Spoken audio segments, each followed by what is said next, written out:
तुळजाभवानी मातेला मांसाहाराचा नैवेद्य का दाखवतात? तुळजापूरची तुळजाभवानी ही महाराष्ट्रातल्या असंख्य कुटुंबाची कुलस्वामिनी आहे. धाराशिवमधील तुळजापूरमध्ये वसलेल्या तुळजाभवानीच्या मंदिराला लाखो भाविक दरवर्षी भेट देत असतात. महाराष्ट्राचे आराध्य दैवत छत्रपती शिवाजी महाराज हे देखील तुळजाभवानी मातेचे भक्त होते. असे म्हणतात की प्रत्येक युद्ध लढायला जाण्यापूर्वी तुळजापूर येथे जाऊन महाराज आई भवानी देवीचा आशीर्वाद घ्यायचे.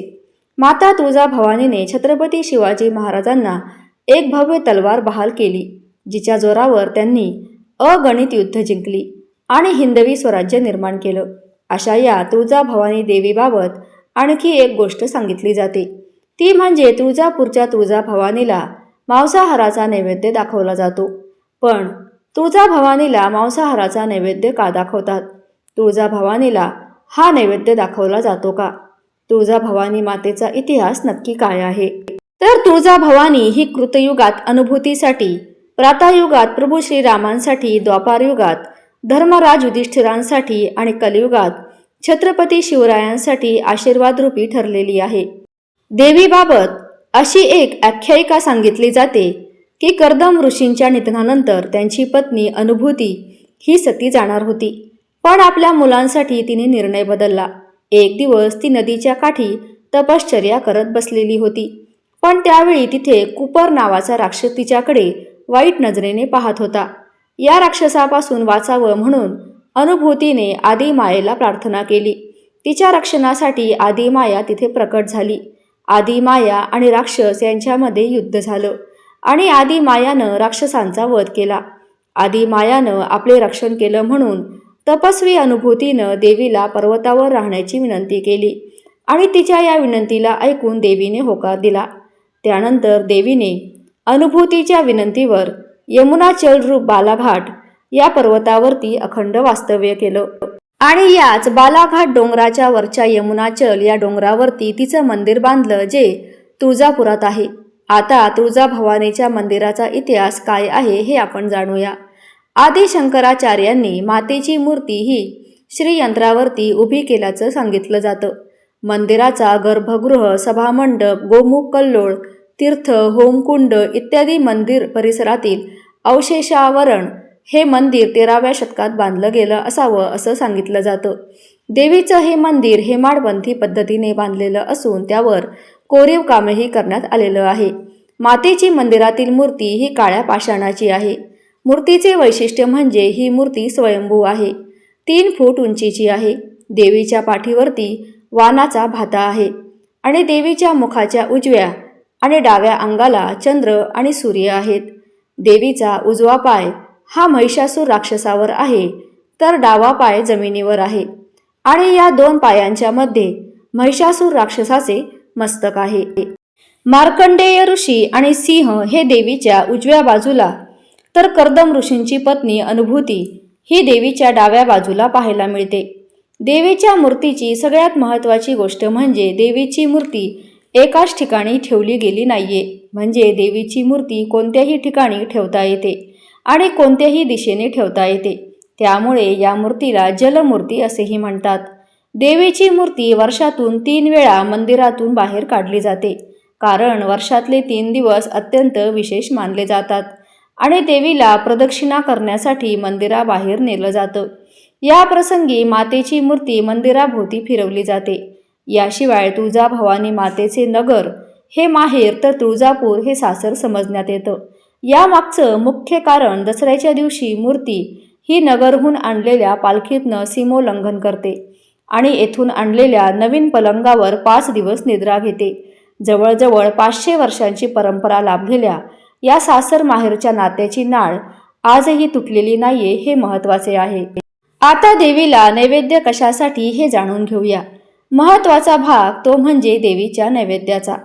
कोणत्याही देवी देवतांच्या बाबतीत त्यांची पूर्ण पूजा केल्यानंतर नैवेद्य दाखवण्याची आपल्याकडे परंपरा आहे आणि त्याच परंपरेप्रमाणे पूजा केल्यावर तुळजाभवानी आईला नैवेद्य दाखवला जातो. पहाटे महंतांकडून देवीची पूजा केली जाते आणि त्यानंतर देवी भक्ताच्या वंशजांकडून भाजी भाकरीचा नैवेद्य हा देवीला दाखवतात. करवरी संस्थानाकडून आणलेल्या दूध खिरीचा नैवेद्यही दाखवला जातो.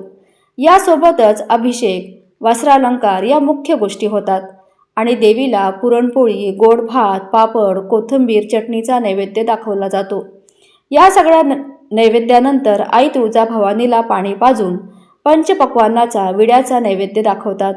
देवीला प्रथेप्रमाणे दही भाताचा नैवेद्यही दाखवला जातो. हे सगळे नैवेद्य दाखवल्यानंतर तुळजाभवानीला मांसाहाराचा किंवा खारा नैवेद्य दाखवण्याची परंपरा आहे. पण देवीला मांसाहाराचा नैवेद्य कसा?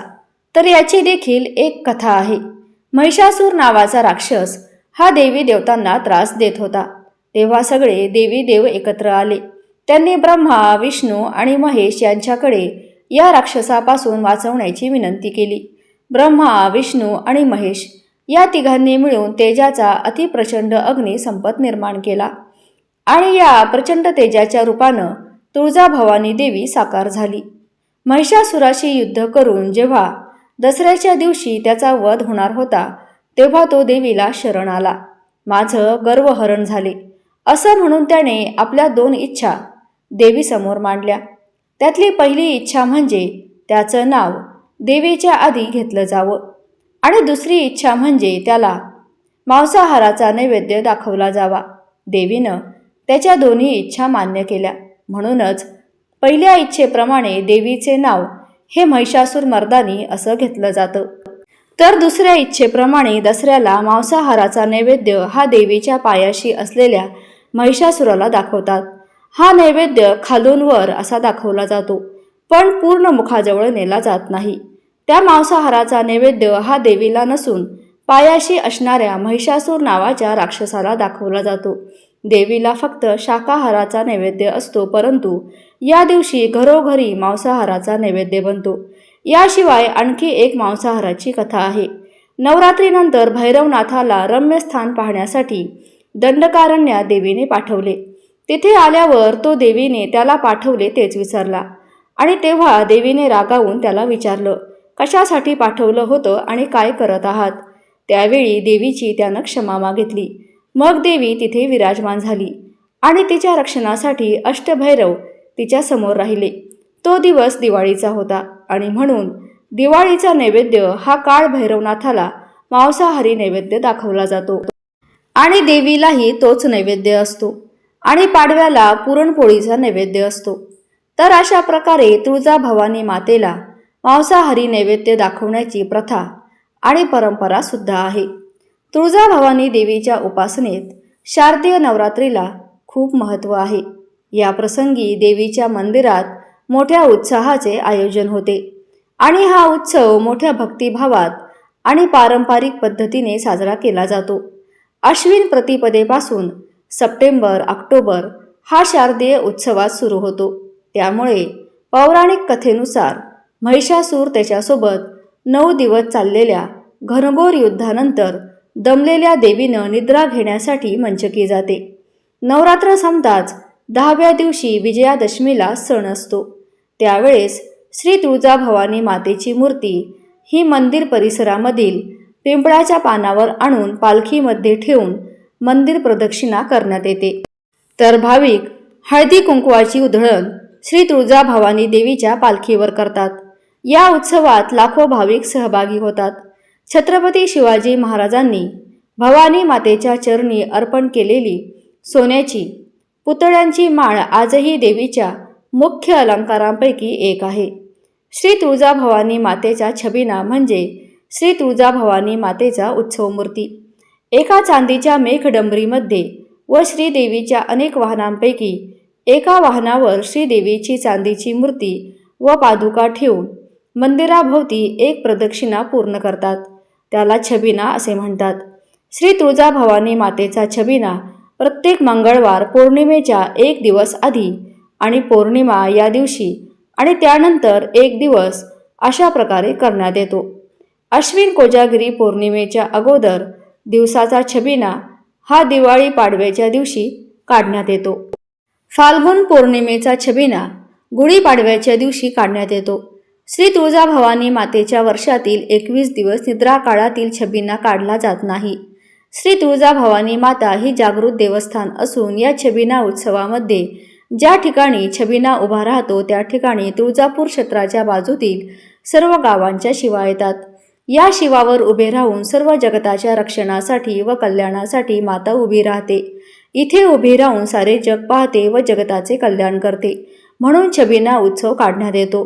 श्री तुळजाभवानी मंदिरात प्रवेश करण्यासाठी 2 मोठे प्रवेशद्वारी आहेत।